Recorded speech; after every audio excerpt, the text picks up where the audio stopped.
Nicolas Chéniaud est chorégraphe, interprète, cofondateur de la compagnie PJPP, un artiste que le public havrais connaît bien pour ses formes scéniques décalées, exigeantes et souvent traversées par l'humour. Les 13 et 14 février prochains, il présentera au Volcan Récital sans méduse, un seul en scène inédit où il convoque une autre facette de son travail, la musique. Chant, danse, théâtre, personnages réels ou fantasmés, un objet scénique hybride qui joue avec l'image du chanteur, les codes du concert et la fragilité de l'interprète. Un projet intime, nourri de son univers musical Nino et qui cherche avant tout à donner une place centrale au morceau entre récit, performance et décalage sensible. Bonjour Nicolas. Bonjour. Merci d'être avec nous. Merci à toi. Alors Récital sans méduse marque ton premier seul en scène musical. À quel moment tu t'es dit que ce projet devait exister sous cette forme-là ? En fait, ça fait depuis très longtemps que je pense à faire de ces musiques que j'ai composées il y a déjà bien 10 ans. Envie d'en faire quelque chose d'un petit peu plus décalé, on va dire, qu'un concert normal. Donc ça fait très longtemps que ça me trotte dans la tête. Très longtemps aussi que je repousse le moment où je le fais. Et là, il y a 2 ans, je me suis dit, bon allez, tu le fais pour t'en débarrasser aussi, pour arrêter d'y penser et simplement le faire. Et puis, je ne savais pas forcément au départ que ce serait un seul en scène, mais assez rapidement, c'est cette forme-là qui est apparue. Et voilà, en gros. Tu évoques une envie d'aller un peu plus loin que le concert classique. Qu'est-ce qui te frustre dans ce format traditionnel ?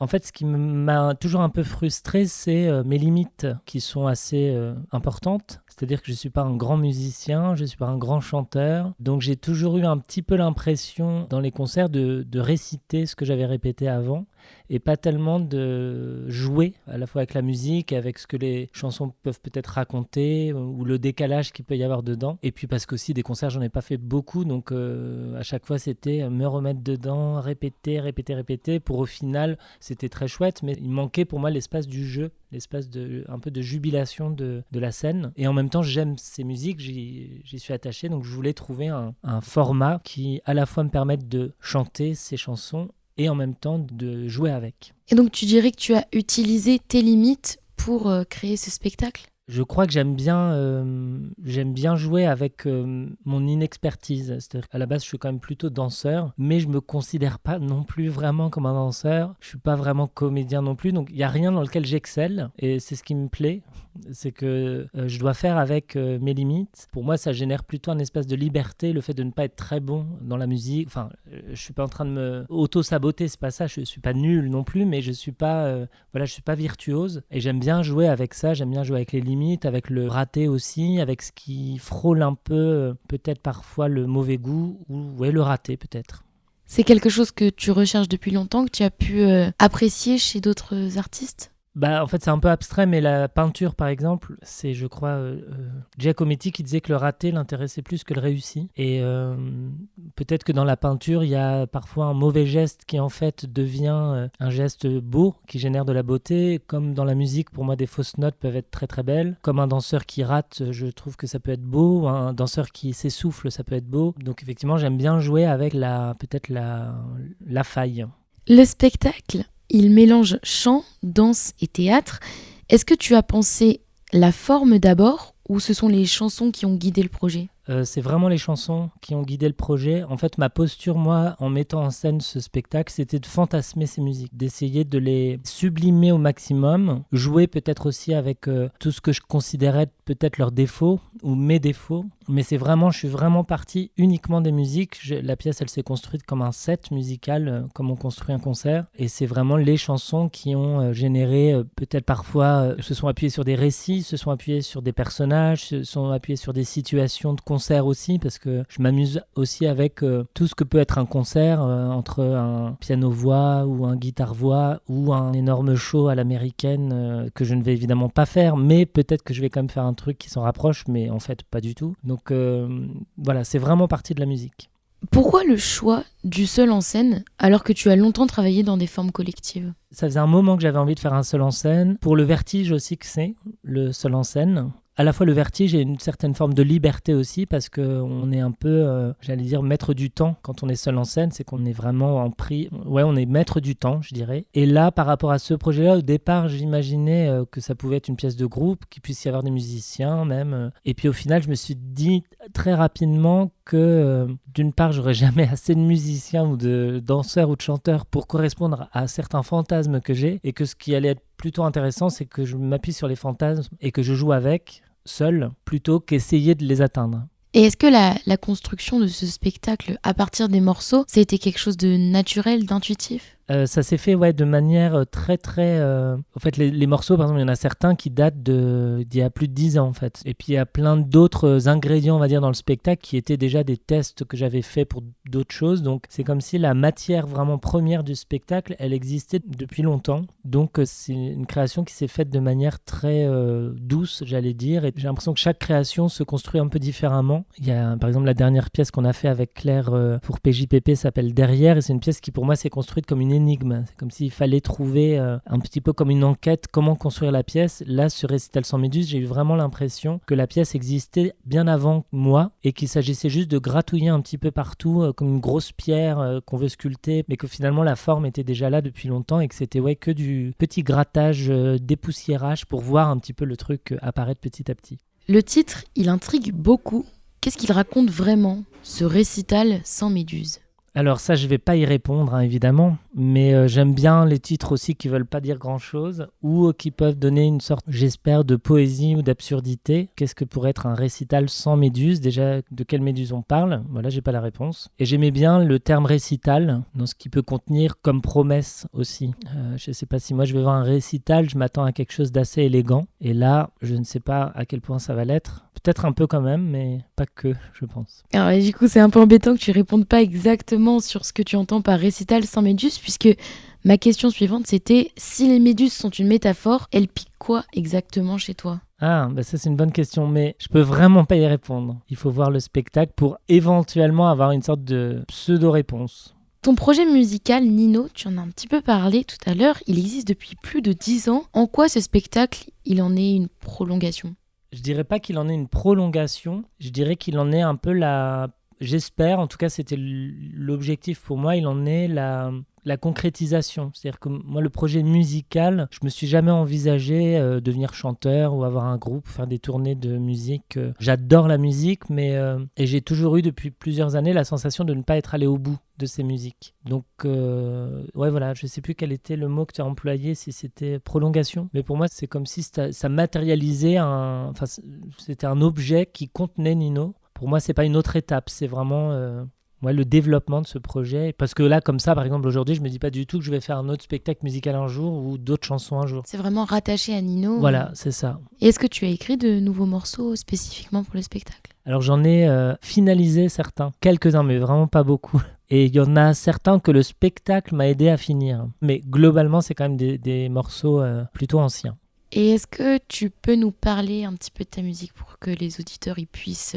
Alors, je chante en anglais. Moi, je joue du piano. Je dirais que c'est plutôt doux. Ce serait peut-être folk, pop folk. J'ai une voix un peu aiguë. Je suis très, très soucieux de la mélodie. Peut-être un peu, on va dire, Beyrouth avec John Baez.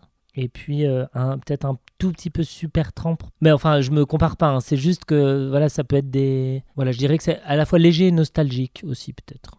Est-ce que dans le spectacle, tu joues un chanteur ou est-ce que tu joues quelqu'un qui essaie désespérément d'en devenir un ? Alors je dirais pas que j'essaye désespérément d'en devenir un, c'est un petit peu moins pathétique que ça je pense, mais je joue avec l'idée d'être un chanteur, oui avec le fantasme, moi c'est aussi un truc que j'ai pu un tout petit peu constater aussi dans la musique, dans le monde de la musique que j'ai très très très peu côtoyé, mais ce que j'en ai aperçu, je vois bien que la musique c'est aussi un domaine du rêve, du fantasme, et c'est ce qui arrive d'ailleurs parfois pour certains chanteurs, certains groupes, dans 2 mois ou 6 mois de devenir des stars planétaires, donc ça génère aussi une sorte de fantasme, il me semble, la musique, beaucoup plus que mon domaine qui est la danse contemporaine, où si le but dans une vie est de devenir une star, c'est pas forcément de la danse contemporaine qu'il faut faire. Peu de stars de la danse contemporaine quand même. Mais ce que je trouve beau d'ailleurs, moi je trouve ça beau de rêver d'être un chanteur et de rêver de faire chanter tout un stade sur sa musique. Mais c'est pas ton cas. Non, moi, si, en fait, si ça, à la fois oui, à la fois pas du tout. C'est pas du tout mon rêve, mais ça me fait rire d'en rêver quand même. Ça m'amuse, je trouve ça assez poétique. Il y a un moment dans ma vie qui m'a un peu marqué un jour, j'étais à Bruxelles et j'étais dans une boîte, enfin un bar-boîte, et il y avait un mec qui faisait un concert tout seul devant un public. On était peut-être une quinzaine, donc c'était vraiment un rapport très très intime. Et lui, je sais plus ce qu'il jouait comme instrument ou si c'était enregistré les instruments, mais il chantait à 1,50 m de nous, et lui, il donnait vraiment la sensation de se voir ailleurs, de se visualiser ailleurs, comme si, je veux dire, physiquement, il incarnait ses chansons à fond, il projetait hyper loin, alors qu'en fait, on était à 1,50 m, et ce décalage qu'il y avait entre ce qui semblait, lui, s'imaginer en chantant et la réalité, il y avait un petit côté ridicule et en même temps très beau aussi de ce décalage, quoi. Moi, ça fait partie des choses avec lesquelles je joue aussi dans ce spectacle. Mais c'est pas le sujet, mais j'en joue. Une sorte un petit peu de mélange entre la moquerie et la fascination? Pas la moquerie, vraiment pas du tout, mais une forme de dérision, mais je me moque vraiment, je crois, de personne dans le spectacle, à part de moi-même, peut-être. Est-ce que tu composes plutôt pour te comprendre toi-même ou pour fabriquer des images chez les autres? Alors pas du tout pour me comprendre moi-même, mais alors vraiment pas du tout. Enfin, je sais pas trop en fait, je sais pas trop ce qui me motive à faire des chansons. Juste, je trouve ça facile, enfin je trouve pas ça facile, mais je trouve ça simple. C'est-à-dire que mes critères pour une chanson, c'est est-ce que j'aime bien l'entendre. C'est juste ça. Est-ce que j'aime bien l'entendre? Et si j'aime bien l'entendre, je la fais, mais c'est à peu près tout. Mais il n'y a pas tellement de démarche, ça fait partie de mes manques d'ailleurs, enfin ce que je considère être des manques, c'est-à-dire que fondamentalement, j'ai pas grand-chose à dire dans mes textes, pas vraiment d'histoire au premier degré à raconter. Aussi, j'aime bien ne pas comprendre en fait ce qui me touche dans une musique. Mais en tout cas, par rapport à ta question, ça m'intéresse plutôt de créer des paysages et des images plutôt que des idées. C'est quoi ton rapport au public? On s'entend bien, hein, globalement. Non, je sais pas. Mon rapport au public, là, c'est un concert aussi. Donc, c'est aussi un peu la particularité par rapport aux autres spectacles. C'est que c'est un format concert. Donc, pour moi, un concert, on est en interaction constante avec le public. Là où au théâtre ou dans la danse contemporaine, ça va être, on va dire, le quatrième mur va être parfois plus présent, même si je crois que dans les spectacles qu'on a fait avec PJPP, on a toujours été très soucieux de cette question du public et de la relation qu'un spectacle crée entre un public et des gens sur scène. L'œuvre pour l'œuvre, ça m'intéresse pas beaucoup. Et là, dans ce spectacle-là, c'est vraiment le sujet pour moi, c'est qu'est-ce que je crée comme relation avec les gens et comment ils participent ou non à ce fantasme. Toutes ces histoires que je me raconte, comment j'arrive à les inclure dedans. Tu viens d'abord de la danse contemporaine. Comment est-ce que ton corps de danseur, il influence ta manière de chanter sur scène? Pas du tout ma manière de chanter, je pense, mais il m'aide à jouer, en fait, à incarner des personnages. Pour moi, le corps, c'est un outil de composition de personnages, de danse, évidemment, de rythme, d'espace. Mais j'ai jamais constaté que ça modifiait ma façon de chanter particulièrement. Est-ce qu'il y a un moment donné dans le spectacle où tu te sens le plus nu au sens artistique?